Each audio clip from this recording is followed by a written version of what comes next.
Мен Біттік мектеп Бөбекжай кешенінің 7-ші сынып оқушысы Ибат Жансая. Менің отаныма менің бастамам байқауы. Жоба тақырыбы менің отбасым менің мақтанышым. Жоба мақсаты өз отбасына деген сүйіспеншілік пен мақтаныш сезімін ата-аналарға құрмет сезімін тәрбиелеу. Отбасылық қатынастарда құндылығын түсіну. Баланың жеке басының қалыптасуындағы, оның адамгершілік тәрбиесіндегі отбасылық құндылықтардың рөлін арттыру. Отбасы бірлесіп күн көретін, туыстық қатынастардан тұратын адамдар тобы. Отбасының маңызды сипаты оның қызметі, құрмымы және де құндылығы болып табылады.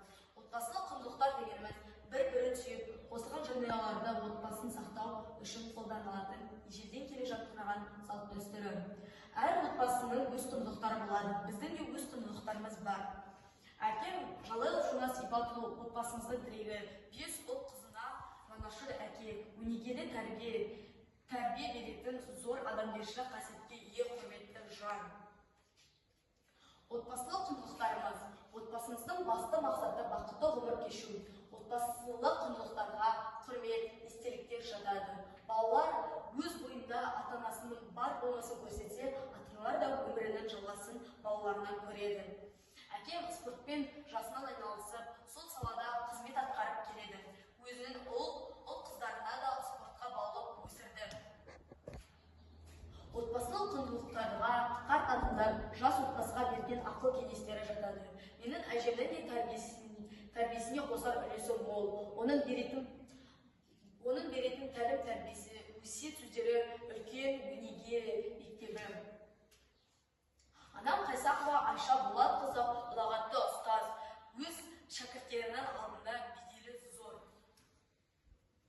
Кез келген отбасыда дінді сақтап, некелі бұзбау отбасыда ұрпақты жалғастырып, бала тәрбиелеу сынды ортақ дәстүрлі отбасылық құндылықтар қалыптасқан. Ағам Әли ата-анамыздың ізін жалғап, ұстаздық қызметін атқаруда. Отбасымызбен спортты жанымызға серік еткен жанұямыз. Түрлі спорттық сайыстарда жүлделі орын аламыз. Ағам Әли де еркін күрестен облыстық жеңімпаз.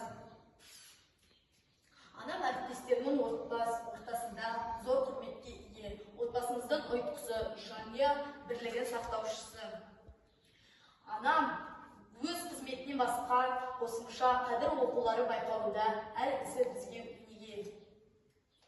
Осы сөздерімді қорытындылай келе, отбасын сақтап қалу үшін білім беру жағынан да неше түрлі жас ерекшелігіндегі отбасы байқауларынан сайыстарын ұйымдастыру арқылы біз отбасыны сақтап қалып, келешек ұрпаққа мұра етіп қалдыра аламыз. Және отбасы құндылықтарын дұрыс қолдана алатын отбасы құндылықтарын өскелең жас ұрпақтың санасына ұлттық құндылықтарды қалыптастыра отырып, жаңартып жаңғырта аламыз. Сонда ғана келешек ұрпақ отбасы құндылықтардың маңызын, сипатын, сабақтастығын, салт дәстүрлерді сақтай алады. Оның қадірін, қасиетіне жете алады. Назарларыңызға рахмет.